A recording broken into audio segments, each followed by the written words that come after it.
So just looking at 2008 paper, higher level, question 7, which is chemical equilibrium. Full question on chemical equilibrium that year.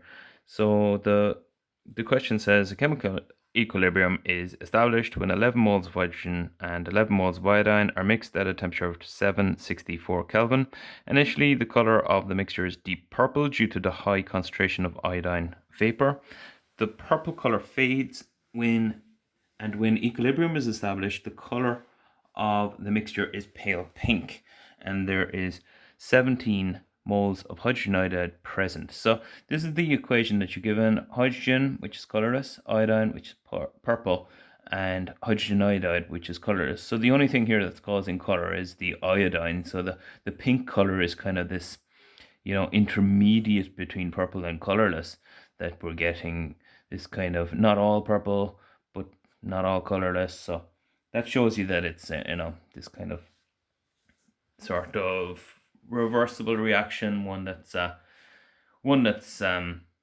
forwards and backwards, this dynamic equilibrium. So the first question is what's meant by chemical equilibrium?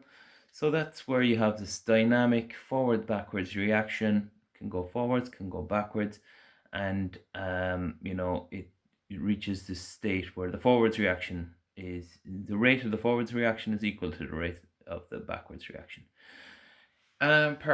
The second part of part A, when the color of the mixture has become pale pink, has the reaction ceased? And explain. Well, no, it hasn't ceased, because it's constantly going forwards and constantly going backwards. So this reaction's ongoing. With reversible reactions, they don't cease, they just reach this state of equilibrium. So that is the answer there. So 11 marks for those theory questions. On to part B. Write an expression for the equilibrium constant Kc for a reaction, 6 marks for that, and then calculate the value for the Kc at 764 for 6 marks. So if we have a look at that, I've written down the equation here. If we're writing the Kc expression, we just write down Hi to the power of 2, because there's 2 in front of it, and then you've got H2 and I2. And that's the answer to the first part of part B, an expression for the Kc for 6 marks. Calculating the value, then we need to go to the table. 12 marks going for this. So we'll say initially, then used/formed, and then at equilibrium.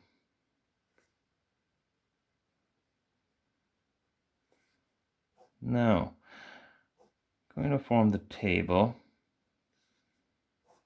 This is where it changes from the left to the right, and changes from used to formed. Okay, so initially, if we read the question, it says that there's 11 moles of hydrogen, and 11 moles of iodine, and there's none of the hydrogen iodide. And then if we go with the used/formed, well, the used is minus and the formed is plus. So used, we're going to take the value in front of them. So that's 1x, and that's 2x. So at equilibrium, we're going to have 0 plus 2x. At equilibrium, we're going to have 11 minus 1x. And here we're going to have 11 minus 1x. Now, if we look at the question, it says that at equilibrium, 17 moles of hydrogen iodide are formed. So 17 is the hydrogen iodide at equilibrium. So that tells us that 2x is equal to 17, x is equal to 8.5. So if we take 8.5 away from 11, we get 2.5, and the same there, 2.5. And if we want to work out the Kc, what we need to do then is fill these values into our Kc expression. So Kc is going to be 17 squared all over 2.5 by 2.5. And when we work that out, 17 squared divided by 2.5 squared, we get 46.24. And that's the answer there for part B for 12 marks. Moving on then to part C, the last part of the question starts with, well, I suppose it's all kind of theory really. State Le Chatelier's principle. 6 marks going for that. So Le Chatelier's principle tells us that when a stress is applied to a system at equilibrium, that the system readjusts to adjust for the stress applied. So the whole equilibrium position changes because of the stress applied, for 6 marks. And then the last two parts of the question are looking at using the Chatelier's principle to predict and explain the effect of a decrease in temperature on the yield of hydrogen iodide, and then on the intensity of the color of the equilibrium mixture. So here we're going to be using this value of the delta H. I suppose the delta H tells us the heat of reaction. Most of the reactions that we came across in the fuels chapter, like up here, question 6, have a minus answer, and that minus answer tells you that they're exothermic. This one has a positive answer. The delta H is not negative, so it's positive, and as a result then that is an endothermic reaction. So if it's endothermic, it takes in heat. So what I like to do to the reaction is I write heat there as one of the reactants. So it's here on the left, it's required, it pushes it forward. If it was exothermic, it would be on the other side. It would be coming out when you carry forward the forward reaction.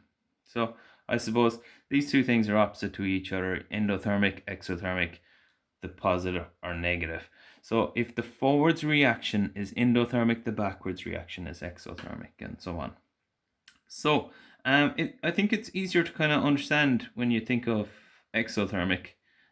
They've given us an endothermic one, of course, but they're saying here, if use Le Chatelier's principle to predict and explain the effect of a decrease in temperature on the yield of hydrogen iodide. Okay, so if you add heat to this,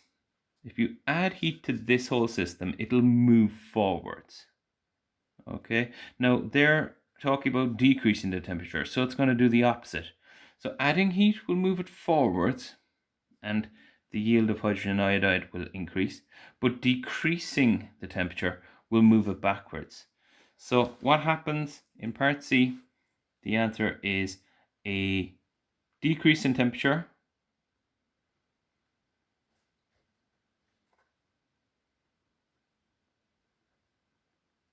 leads to a decrease in the yield of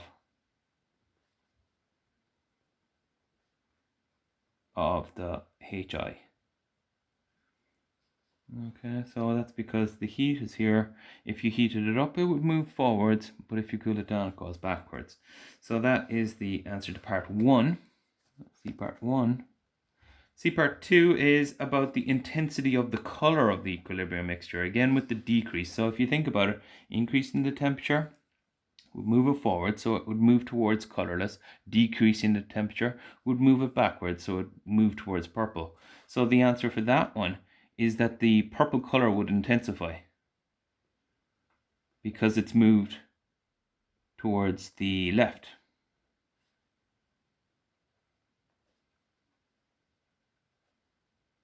If you're kind of thinking between the, how does it go from pink to purple? Well, purple is a lighter, or pink is a lighter shade of purple, you might say. So that is the answer there for the intensity of the color. The intensity of the color will increase because it will be moved to the left, the equilibrium. And the last part of this question, what change, if any, will an increase in the pressure on the equilibrium mixture have on the yield of hydrogen iodide? So again, looking at the question, you can see here that there's one hydrogen molecule and one iodine molecule, and there's 2 hydrogen iodide molecules. So there's actually 2 molecules on the left and 2 on the right. So pressure in this case will have no effect it's not going to have an effect on the yield of the hydrogen iodide. Pressure only has an effect when there's a difference in the number of molecules on the left and the right. And if you increase the pressure, it'll be moved towards the direction where there are fewer molecules. In this case, there's the same number of molecules on both sides, so pressure doesn't play a role.